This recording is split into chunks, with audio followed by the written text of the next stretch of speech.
Assalamualaikum warahmatullahi wabarakatuh. Apa kabar teman-teman? Ketemu lagi hari ini ya bareng Nana ya. Nah, hari ini kita akan ngomongin soal Certified Ethical Hacker ya. Gimana cara bikin labnya. Tapi buat kamu yang belum subscribe di channel Nanang ya, klik dulu ya tombol subscribe yang ada di bawah video ini, gratis ya. Nah, ngomongin soal Certified Ethical Hacker ya, ya buat kamu yang berkesempatan ikut trainingnya ya bersyukur sekali ya, karena trainingnya ini cukup mahal dan uh, bermanfaat sekali ya buat kamu untuk menjadi seorang security ya, security consultant, IT security dan sebagainya. Tapi buat kamu yang belum berkesempatan, jangan kecil hati dulu. Kita coba bikin labnya di rumah kamu bisa ya, atau di kampus atau di kantor. Kita buat lab untuk praktikum ya, praktikum Certified Ethical Hacker ini ya. Nah, labnya itu kira-kira seperti ini ya. Kalau kamu punya sumber daya yang berlebih ya, kamu bisa menggunakan komputer yang sesungguhnya ya gitu. Jadi kamu punya switch switch fisikal, kemudian kamu juga punya komputer-komputer yang lain yang secara fisik ya. Nah, di sini tapi kalau kamu nggak punya komputer secara fisik tersebut, itu kamu bisa menggunakan virtualization di sini ya untuk praktikumnya. Jadi kamu butuh satu komputer yang cukup powerful yang akan kamu jadikan host untuk virtualization-nya ya.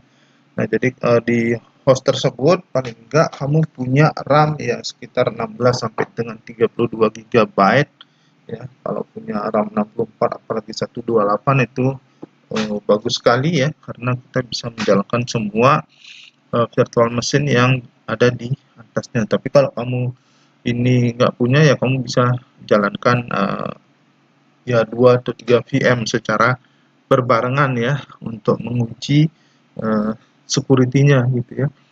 Nah, jadi host ini ya paling nggak RAM-nya itu tadi saya bilang 16 GB ke atas, dan juga hard disk-nya ya 1 TB ke atas ya, untuk menyimpan berbagai macam virtual machine ini gitu ya. Ya kalau punya 2 TB atau lebih bagus lagi ya.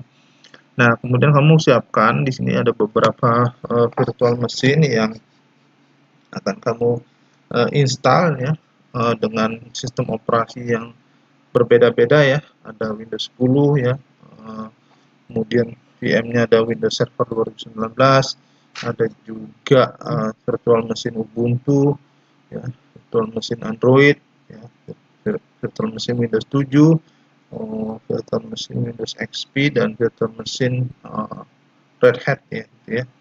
Nah, tapi intinya sih di sini di lab virtualization ini ada 2 jenis sistem operasi yang diuji, yaitu Linux dan Windows ya. Linux, Ubuntu itu tergolong Linux, kemudian Red Hat juga tergolong Linux, Android pun sebenarnya tergolong Linux gitu ya. Nah, kemudian kamu install satu buah VM yang merupakan penyerang gitu ya, untuk mencari kelemahan daripada sistem operasi targetnya. Jadi kamu install di situ VM Kali Linux ya. Kali Linux itu kamu gunakan sebagai tempat hacker untuk menyerang gitu ya. Karena Kali Linux itu udah dilengkapi dengan berbagai tools ya untuk melakukan penetration testing ya ke mesin-mesin yang lain. Jadi kamu install Kali Linux di VM yang dimana kamu bertindak sebagai hackernya gitu ya. Nah, VM-VM yang lain itu ya bisa kamu hidupkan bergantian gitu ya. Misalkan kamu mentargetkan Windows Server dulu misalkan. Jadi bisa kamu hidupkan dulu Kali Linux dan Windows Server. Kemudian kamu mau mentargetkan Windows 10 misalkan, jadi kamu bisa jalankan dulu yang Kali Linux dan Windows 10 yang akan kamu jadikan target penyerangan seperti itu ya. Nah, jadi di situ kamu akan menguji sejauh mana security tersebut kamu bisa mengetahui celahnya ya.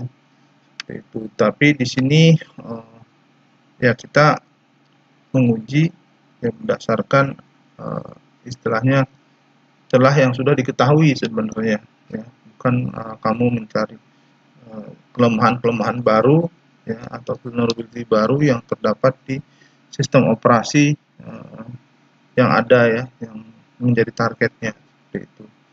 Dan kalau kamu membuat lab seperti ini ya itu lebih mudah gitu ya, maksudnya lebih aman juga karena kamu tidak mengacak-acak komputer milik orang lain gitu ya, karena kalau mau mengacak-acak komputer orang lain ya kamu perlu izin gitu ya. Tapi kalau kamu udah bikin labnya ya kamu tidak perlu izin karena itu kamu bangun sendiri gitu ya, dan kamu bisa memanfaatkan sepuasnya seperti itu.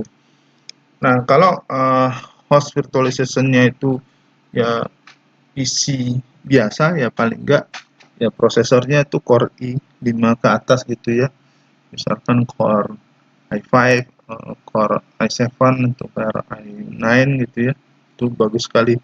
Tapi bagus sekali kalau misalkan host ini adalah server beneran, artinya server perangkat keras server ya, benar-benar server, misalkan HP 380 gitu ya.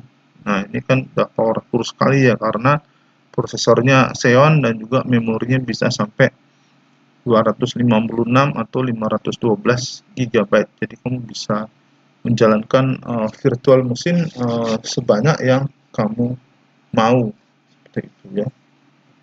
Itu kalau kamu menggunakan server hardware yang sesungguhnya itu ya. Dan mungkin kamu juga perlu satu komputer lain yang eksternal gitu ya, yang kamu bisa gunakan juga untuk sebagai pengendali atau pengontrol dari semua VM-VM ini, atau untuk juga bisa untuk menyerang dari VM-VM yang udah kamu konfigur sedemikian rupa ya, seperti ini. Jadi sangat bagus sekali kalau kamu punya lab seperti ini ya, baik itu di rumah ataupun di kampus kamu atau memang di kantor gitu ya, untuk coba-coba untuk belajar security gitu ya. Oke, mungkin itu dulu teman kita hari ini membahas tentang lab certified ethical hacker ya, yang kamu bangun untuk kebutuhan praktikum. Nah, buat kamu yang udah nonton video ini, kamu bisa kasih like, kemudian komentar kamu tentang video ini, saya tunggu, dan bagian video ini ke teman-teman kamu agar mereka belajar apa yang kamu tahu. Kunjungi blog saya, linknya di bawah video ini juga, dan pastiin buat kamu yang belum subscribe dari kemarin ya, diklik dulu ya tombol subscribe-nya dan bunyikan belnya. Jadi kalau ada video baru dari saya nanti muncul notifikasinya di YouTube kamu. Oke, makasih, sampai jumpa kembali. Assalamualaikum warahmatullahi wabarakatuh.